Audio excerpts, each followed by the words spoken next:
Hello and welcome. I'm Ramesh Ramachandran and you're watching a special broadcast here on DD India and DD News.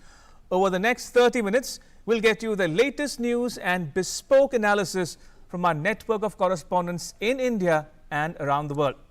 Coming up on the show, a deep dive into the situation along the line of actual control in Ladakh. We'll get you the latest from Leh.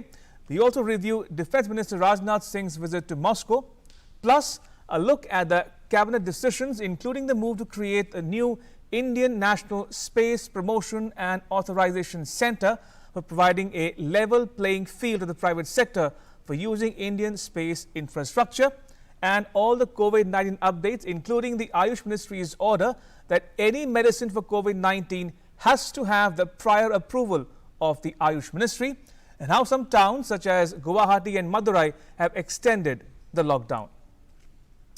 All right, let's get started. First up, a look at the big takeaways from the cabinet meeting. Now, India unveils far-reaching reforms in the space sector. The cabinet has decided to open up Indian space assets to the domestic private sector. Minister of State for Space, Jitendra Singh, spoke to media about the decision that is aimed at boosting private sector participation in the entire range of space activities. Listen in. वहाँ कायम है। इसरो का role सीमित नहीं है, ये दूसरी संस्था जो है उसको सप्लीमेंट कर रही है। बेसिकली चूंकि हमने ये जो न्यू स्पेस इंडिया लिमिटेड है प्राइवेट सेक्टर यूनिट, इसका रोल एक्सटेंड किया टू फैसिलिटेट प्राइवेट पार्टिसिपेशन। अब उस सारे को कैसे रेगुलेट करना और समन्वय बनाना, उसके लिए एक नई संस्था एक ही बनी है और वो कोई अलग से साइंटिफिक संस्था नहीं है। इसका नाम ही है Indian National Space Promotion and Authorisation centre.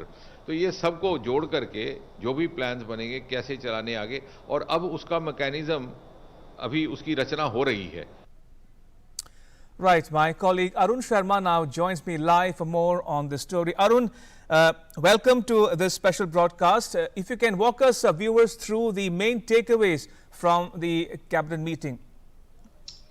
Well, talking about the cabinet meeting, as we know this fact, as far as opening up the doors of the private sectors in the Indian space sector, that's a big takeaway of the government, because we know this fact that various countries like USA, Russia, France, China, these countries have already opened up their doors for the private sectors already. So now India has joined this elite club whereby private players will also be encouraged as far as, the space industry or the space sector is concerned. Ramesh, let's try to understand this way. Now, as of now, look at this way. When we talk about the world space, world market share of the space sector, ISRO's market share globally is only 2%. So now when we talk about increasing the market share globally, this move is important. ये दूसरी संस्था जो है उसको supplement कर रही है। Basically चूंकि हमने ये जो new space India limited, of course, only $2 billion annually. That means this is a budget allocation for ISRO. On the contrary, when we talk about USA, the NASA,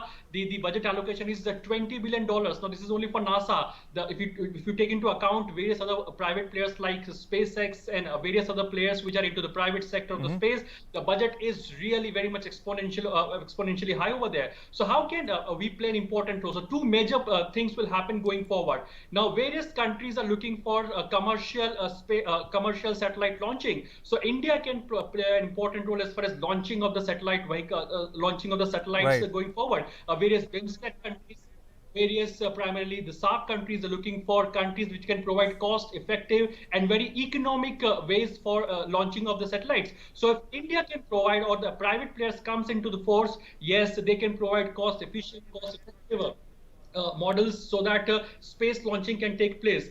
Going forward, second number of important point is that the space tourism will also pick up, whereby India can take a lead role. Now, entire focus, now till now what was happening, Ramesh, that ISRO was having all the responsibilities, right from research and development, from designing of the rocket vehicle, the launching vehicles, from designing to satellite mechanism. So everything was being, done by ISRO. So when the private players will come in at this point in time, ISRO will go into the bigger role. The bigger role will be of research and development for execution part. And the new agency that has been created, that is known as InSpace, this will play an important role as a bridge primarily between the private players and of course the the ISRO as well. So how can a cost-effective ways can be found? Now this will the in-space will also provide level playing field to the private players. Will do now ISRO will also going forward will do hand-holding to the private players. So going forward from here, when the private players are all set to enter this sector of space, yes, a lot of advancement of technology is expected in the space sector. And when we talk about the deep space exploration, private players will also play an important role going forward. And India will have a big name, because ISRO has played an important role as far as bringing India's name on the global arena. So now private players will also contribute as far as launching of the commercial space, commercial satellites are concerned, or providing various other ancillaries as far as space travel is concerned. So in that context, private players will also play an important role. And this is a very big industry, more than $500 billion industry, whereby most countries are betting very much high. So now India will also walk in tandem with these countries when it comes up with the private players or the privatization of the space sector is concerned. Ramesh? Indeed. And very quickly, Arun, what other decisions were taken by the cabinet, including, for instance, to set aside 15,000 crore for what is known as the Animal Husbandry Infrastructure Development Fund? Well, a couple of decisions that will play an important role in boosting the rural economy. Now, Animal Husbandry Infrastructure Development Fund. Now, initially this fund was of 50,000 crore. Now, government has also pumped in 15,000 crore additional. So now, what does that mean? So the idea is to boost the rural economy and primarily the animal husbandry sector. So if any entrepreneur or any person who wants to invest in the animal husbandry sector, be it the dairy market, be it the animal meat market, the poultry business. So if in case he wants to invest or create an infrastructure or create any kind of entity, he just needs to pay 10% of whatever the entity cost is. Rest 90% will be financed by the government. And that too, if in case you belong to an aspirational district, there will be 4% of interest subvention. So if in case you're getting a loan worth 9%, and if you belong to aspirational district, clearly 4% of interest subvention will be given to you. That means you actually will have to pay only 5%. And if in case industry size of, for example, 100 crore rupees, you have to only pay 10 crore rupees. Rest 90 crore rupees will be financed by the government. So this gives a major push to the rural infrastructure, and more entrepreneurs get financing as far as creating infrastructure of animal husbandry or the dairy market is concerned. So that's an important decision by the government. But a couple of more decisions is also taken when we talk about the finance sector. Let me also quickly recall it for our viewers. Important part is of Mudra Yojana. Now, 2% interest subvention will be given to all the Mudra loan holders who are into the Sishu category. We know this fact that there are 3 categories when we talk about Mudra, and under the category of Shishu, you get loan up to 50,000 rupees. So for the tenure of next 1 year, that means from 1st June till next 12 months, anybody who takes up the loan or who are supposed to pay the EMI under the Sishu Yojana, they get the interest subvention of 2% directly into their account. So now all those people who are street vendors, who are into their own businesses, the entrepreneurs who have taken loan worth 50,000 rupees under the Mudra Yojana under the Sishu category, they get the interest subvention of 2%. Second important financial decision is regarding the cooperative banks. Now that's an important decision. Now we know this fact that in our country close to 1,500 cooperative banks were operational. Now these cooperative banks have played an important role as far as providing banking services into the rural areas and tier 1 and tier 2 towns. So now what happens is now all these 1,500 cooperative banks will be under the ambit of Reserve Bank of India, and the Reserve Bank of India will be the regulator for these 1,500 cooperative banks in our country. Now there was a long pending demand to bring these cooperative banks under the ambit of Reserve Bank of India, so that there can be more transparency. We have seen the default as far as the PMC banks we have seen that PMC has defaulted to various depositors. So in that context, this is an important decision. We know this fact that there are close to 8 crore depositors in these cooperative banks. So yes, this is an important decision by the cabinet. This will give a major transparency in the cooperative bank business, as the cooperative banks will have to abide by the guidelines of the Reserve Bank of India, and Reserve Bank of India will have more say as far as these cooperative banks are concerned. Ramesh? Right. All right. On that note, Arun Sharma, thank you so much for joining us on this special broadcast. Appreciate it. Right, so as my colleague Arun was pointing out, the cabinet took a number of far-reaching decisions. Let me recap some of them for you. Now, besides the decision to create a new space agency and setting aside 15,000 crore rupees for the new Animal Husbandry Infrastructure Development Fund, the government also decided to bring 1,540 cooperative banks under the supervision of India's central bank, the Reserve Bank of India. Now, this would impart a sense of security to about 8.6 crore account holders in the cooperative banks. Account holders will be reassured about their deposits. Here's what Information Broadcasting Minister Prakash Javadekar had to say. Listen in. अपने देश में 1482 urban cooperative bank है और 58 है multi state cooperative banks. आज इनके बारे में एक अध्यादेश पारित किया है। अब वो राष्ट्रपति के पास आएगा कि ये सारी बैंक 1540 है, ये तुरंत प्रभाव से आरबीआई के सुपरविजन पावर में आ जाएंगे। आरबीआई की जो सुपरवाइजिंग की तरीका है शेड्यूल बैंक के लिए भी वही इन कोऑपरेटिव बैंकों पर लागू होगा। The cabinet also approved a 2% interest subvention to the Shishu loan category borrowers under the Prime Minister's Mudra Yojana.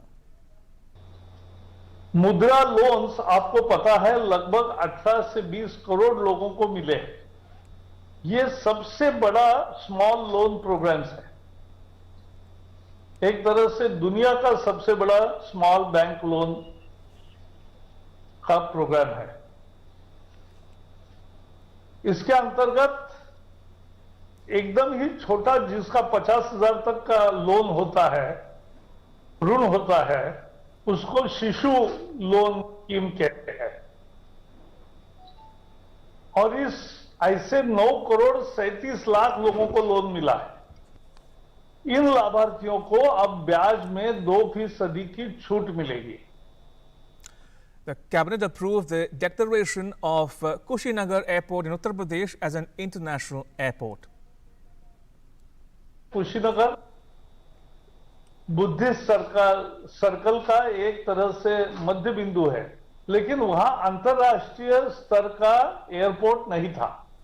अब वो कुशीनगर में अंतर्राष्ट्रीय एयरपोर्ट हो रहा है, हवाई अड्डा हो रहा है, जिसमें 3 किलोमीटर की एयर स्ट्रिप बन चुकी है। अब कोई भी एयरबस जैसा बड़ा जहाज भी उतर सकता है और मुझे विश्वास है जैसे अंतर्राष्ट्रीय यातायात शुरू होगी, यहां भी विमान आने लगेंगे और यहां से बुद्धिस्ट सर्किट को जाने वालों को बहुत सुविधा होगी। In another decision, the cabinet approved the extension of tenure of the commission constituted under Article 340 of the Constitution to examine the issue of subcategorization within other backward classes by 6 months up to 31st January 2021. All right, shifting focus to Defense Minister Rajnath Singh's visit to Russia. The historic Victory Day parade was held at Moscow's Red Square to commemorate the 75th anniversary of victory in the Second World War. The parade was organized to honor the heroism and sacrifices made by the Russia and other countries. Defense Minister Rajnath Singh represented India at the parade. This year's parade came during an unprecedented global health crisis. The event had to be postponed from the 9th of May. Military personnel from 13 countries, including India, participated in the Victory Day parade. Meanwhile, a tri-service 75-member Indian military contingent participated in the Victory Day parade along with Russian and other contingents. The Indian participation was a mark of tribute to the great sacrifices made by Russia and other nations in the Second World War, in which Indian soldiers also participated and made the supreme sacrifice. My colleague Abhishek Jha now joins me for more on this story. Abhishek, walk us through the big takeaways from Minister Rajnath Singh's visit to Moscow. Ramesh, the big takeaways is the timeliness when our Raksha Mantri is traveling to Russia. We know that India and China, there is a lot of tension going on in the Ladakh border. And at this juncture, though it was really decided earlier that India will be sending its representative to Victory Day Parade, but then sending defense Defense Minister to this parade sends a signal that India wants to ensure that its defense preparedness remains at the much higher and much better level. And while in Russia, the defense minister has also met the Prime Minister, Russian Prime Minister, in his small briefing to some media people present there, he has indicated that India is in talks with Russia to not only expedite the earlier procurement contract that India has with Russia, but also for all the spare parts that existing Russian hardware Indian military is using. For the continuous and unhindered supply of all the spare parts that India might need in future also. So all this defense preparedness, so all this procurement and ensuring the supply line remains continuity is one of the key feature of maintaining a high defense preparedness. I think that is one thing that India has been able to convey to Russia and the other neighbors also, that its defense preparedness is going to be on a very high level in the days to come. All right, Abhishek, thank you for that update. Appreciate it. And now to the situation in Ladakh. Army Chief General M.M. Narawane visited Ladakh to review the overall military preparedness along the line of actual control.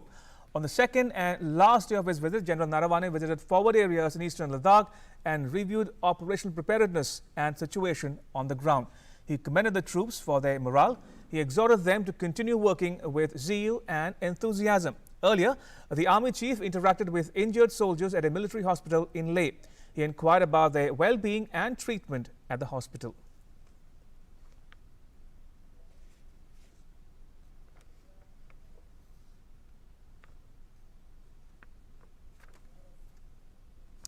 And talking about the Army Chief, General Narawane awarded commendation cards to the men who were involved in the face-off at Galwan Valley in Ladakh. Now, whenever the Army Chief visits formations or units, it is a norm to award on-the-spot commendation cards to personnel who exhibit exceptional devotion to duty. And my colleague Amritpal Singh now joins me live from Leh in Ladakh for the latest. Amrit, good to have you on the show. Help our viewers understand the big takeaways from the Army Chief's two-day visit to Ladakh and also the situation on the ground at the LAC as we speak. Ramesh, the two-day visit of the Army Chief concluded today. He was here yesterday and today. Today he visited the forward positions and reviewed the operational preparedness. He held meetings. He was accompanied by the Northern Army Commander and the 14 Corps Commander, the Leh Corps Commander, briefed him about the meeting he had with his Chinese counterpart day before, and the agreement, the mutual agreement achieved that disengagement process should both armies should disengage. He met the 3rd Infantry Division Commander, the GOC of the Trishul Division, briefed him about the operational deployment. Essentially, the idea was to see that there is a verifiable disengagement process which begins tomorrow, how that's carried forward while the guard is not lowered, and the operational preparedness of the Indian Army, should there be a repeat of an incident like the 14th, 15th night, how the Indian Army would respond. He also met the troops and boosted their morale. As you said, he presented commendation cards. That's called the COAS commendation card, or the Chief of Army Staff commendation card, which is given to troops on the spot for exceptional devotion to duty.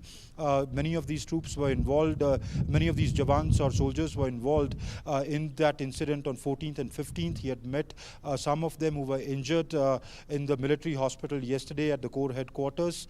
It was basically to boost their morale and take a stock of the operational preparedness.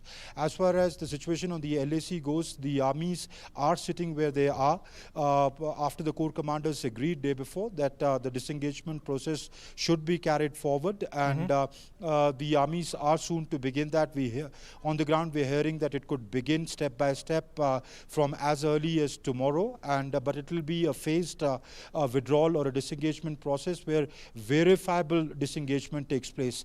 As in, if a company or a battalion moves back, it will be verified, both sides verify that they've moved this much back as agreed, because both of them have to move back as much as they agree, and then once that's verified, it will be reported back to the headquarters, and once that is complete, that formality is complete, they go to the next sector. So he took a stock of the sector-wise situation of the armed forces deployment and the backup that that the Air Force, they may want to give the Army in case the Army needs it. So it was an overall assessment of the situation and review of the situation before the disengagement begins. Ramesh? All right, Amrit, thank you so much for that update. Appreciate it. Right, moving on to another story we're tracking here on this special broadcast. The Ayush Ministry has asked Patanjali Ayurved Limited to provide at the earliest details such as the name and composition of the medicines being claimed for COVID-19 treatment. Now, Ayush Minister Shripad Yeso Naik said any medicine for COVID-19 has to come to the Ayush Ministry for its prior approval. The Ayush Ministry has directed the company to stop advertising and publicizing such claims till the issue is duly examined. Medicine का वो scientific validation कर सकता है अपने अपने hospital में या अपने अपने कहा, और इसके बाद में वो सब डिटेल जो है तो आयुष मंत्रालय को भेजना पड़ेगा कंफर्मेशन के लिए. ये तो रूल था. इसी के मुताबिक हाँ, बहुत खुशी की बात है, नया मेडिसिन उन्होंने तैयार किया है और जो तैयार किया है वो आयुष के पास आना चाहिए. इसके पहले किसी ने उसका एडवर्टाइजमेंट नहीं करना चाहिए. हमारी बात है, इसलिए हमको कहा कि आपका जो कुछ आपने किया है वो पेपर यहाँ भेज दो, वो हम आपको कंफर्म करके उसके आगे विचार करेंगे, दे देंगे. ये तो रूल है. All right, moving on. Amid a spike in the number of COVID-19 cases in people with no travel history in Guwahati, the Assam government has imposed a 14-day complete lockdown in the city in 11 wards. This to prevent community transmission of COVID-19. However, shops selling essentials will remain open from 10 a.m. to 5 p.m.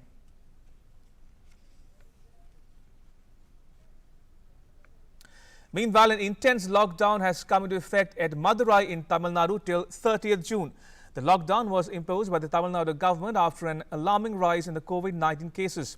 Extending the lockdown gives the local authorities time to check the spread of the disease. The lockdown is in force in Madurai Corporation limits, all village panchayats of Madurai East and West, Paravai Town Panchayat and Tirupangudaram. The lockdown has exempted some services including milk supply, hospitals, laboratories, pharmacies, ambulances and funeral hearse vans. Rental, auto, taxi and private vehicles are not allowed except for air travel and emergency medical services. Vegetable, grocery, mobile shops and fuel pumps are permitted to remain open between 6 a.m. and 2 p.m. Central and state government offices have been allowed to function with 33% attendance. Banks have been permitted to open with 33% staff only on 29th and 30th June, but ATMs will be functional. Services for old age people and old age homes, disabled people and orphanages are exempted as well. Construction and manufacturing activities have been permitted, availing workers on site during the lockdown period. A complete lockdown will be observed on the 28th of June with exemptions only for essential services. Now, Health Minister Dr. Harshvardhan and his Deputy Ashwini Kumar Chaubey released the India Tuberculosis Report 2020 via video conference in New Delhi. Gujarat, Andhra Pradesh and Himachal Pradesh are the first, second and third best performing states under the National TB Elimination Program in the year 2019. Now, under the National TB Elimination Program, TB treatment has now been made more accessible. The fight against TB has been revamped in the country and online data is being created for TB patients. A sum of 533 crore rupees has been distributed to more than 45 lakh TB patients. Now, India has set a target of eliminating TB by the year 2025. The plan was announced by Prime Minister Modi, following which a national strategic plan was started out in 2017 for implementing this target. The report reflects the collective assessment and progress made by the Central TB Division to end TB in the country. Tuberculosis का elimination programme ये हमारा भारत का बहुत बड़ा ambitious programme है. ये हमारे प्रधानमंत्री जी का बहुत बड़ा सपना है और इस सपने को साकार करने के लिए किसी भी प्रकार की हमको किसी भी स्तर पर कोई भी कमी नहीं रहने देनी है. अगर दुनिया ने इस सपने को दुनिया के लिए साकार करने के लिए 2030 का लक्ष्य तय किया है, तो हमने इस सपने को साकार करने के लिए 2025 का लक्ष्य तय किया है. Right, my colleague Tapas Bhattacharya now joins me for more on this story. Tapas, since we're running out of time, very quickly, what did you make of the Ayush Ministry order on medicines for COVID-19? Right. So, as far as the COVID, Ayush Ministry's order is concerned, Ayush Ministry has made it very clear that it is imperative that any company that talks about having a COVID medicine needs to come to Ayush Ministry first, and keeping in mind the kind of claims that the company has made, any company makes, they will look at the site, the hospital, the research study that has gone into the protocol, the sample size that the company has taken into consideration, and then only they will be able to provide approval to that. And that comes after the Patanjali claim to have developed the medicine to cure the coronavirus with medicine, and it was the Ayush Ministry said that it is imperative that nobody should advertise without the prior approval from the ministry on this matter. All right, on that note, Tapas, thank you for that update. Appreciate it.